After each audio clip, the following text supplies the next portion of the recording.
ସାଙ୍ଗମାନେ ଆଜି ହେଉଛି ବରୁଦିନ ଏକାଦଶୀ। ମୋର ବହୁତ ଦିନର ଇଚ୍ଛା ଥିଲା, ମୁଁ କରିପାରୁନଥିଲି।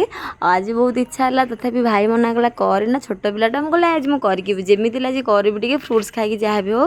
ତ କିଛି ଡ୍ରାଏ ଫ୍ରୁଟ୍ସ ଖାଇଥିଲି, ଆଉ ଟିଙ୍ଗାକୁ ଯାହା ବି କହିଥିଲି ବାଦାମ ଟିକେ ଆଣିଦେବ, କାକୁଡ଼ି ଆଉ କଦଳୀ ଭାବିଥିଲି ଆକୁ ଖାଇ ଆଜି ଦିନଟା ଆଜି ମୁଁ ରହିଯିବି। ତ ଟିଙ୍ଗାକୁ କହିଲି ନାଇଁ ତମେ ଫ୍ରୁଟ୍ସ ହିଁ ଖାଇବ, ତମ ସାଙ୍ଗରେ ମୋତେ ଫ୍ରୁଟ୍ସ ତ ଭଲ ଲାଗେନି। ମୁଁ କହିଲି ନାଇଁ ଆଜି ବାନାନା ସେକ୍ ଗୋଟେ କରିଦେବି, ଟିଙ୍ଗା ଉପରେ ରାଗିବନି ତ ଖାଇଦେବି। ଏଇ ବେଳେ ଦେଖୁନାହାନ୍ତି ମୋ ପୁଅ କେମିତି ରାବୁଛି। ଆକ୍ଚୁଆଲି ସାଙ୍ଗମାନେ ମୋ ପୁଅଟା କାନ୍ଦୁରା ନୁହଁ, ଭଲଟା, କିନ୍ତୁ ଘଣ୍ଟାଟେ ହେଲା ସେ ମନକୁ ଖେଳିଲାଣି ନା, ସେଥିପାଇଁ କାନ୍ଦିଲା, ଖୋଜିକି ଡରିକି ମୋତେ ଖୋଜିଲା। ତା ଯୋଗୁଁ ନା ମୋର ଟିକେ ଇଚ୍ଛା ଜପ କରିବା, କିନ୍ତୁ ମୁଁ କରିପାରୁନି। ଯେହେତୁ ପିଲାଟାକୁ ଏକୁଟା ଛାଡ଼ି କରିପାରିବି କି, ଶୋଇଲା ଟାଇମ୍ରେ ଟିକେ ଶୋଇଥିବ ପୁଣି ଉଠି ପଡ଼ୁଛି। ତା ଯୋଗୁଁ ପୁରା ମୋର ଏକାଦଶୀ ବ୍ରତ ଭଲରେ ବି ମୁଁ ପାଳି ପାରୁନି। ଜୁସ୍ ଟିକେ ଟିଙ୍ଗାକୁ ଭାବିଥିଲି ଦେବି ବୋଲି, ଦେଖୁନା କେମିତି ଢାଳିଦେଲି। ଟିଙ୍ଗା ବାସି କହୁଛନ୍ତି ଧନ ତମ ଦ୍ୱାରା କିଛି ବି ହବନି। ମୁଁ କହିଲି ହଁ ପରା, ମୋ ଦ୍ୱାରା ଶାଗ ବି ସିଝିବନି।